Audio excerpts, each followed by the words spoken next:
Video pemukulan yang dilakukan seseorang di bengkel yang ada di Siantar viral di media sosial. Belakangan diketahui pelaku berinisial DH.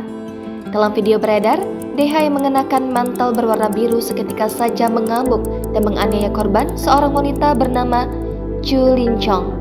Kejadian penganiayaan ini pun berlangsung di tempat usaha bengkel korban di Jalan Cokro, Kota Pematang, Siantar.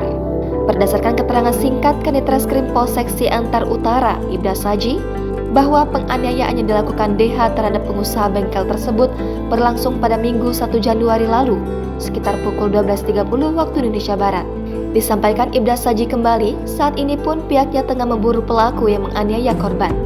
Selain pengusaha yang dianiaya, montir yang bekerja di bengkel itu turut dianiaya.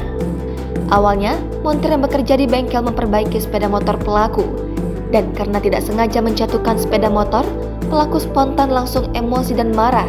Montir juga sudah meminta maaf. Pelaku yang tak terima pun membenturkan kepalanya ke wajah montir. Montir tersebut pun kabur di saat pelaku tersebut hendak memukulkan salah satu underdeal sepeda motor. Saat itu, pemilik bengkel pun berusaha untuk menenangkan pelaku.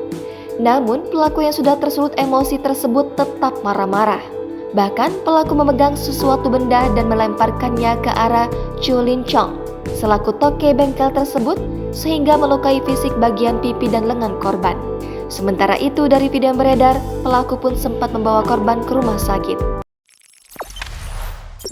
Jangan lupa subscribe, share, komen, dan like ya.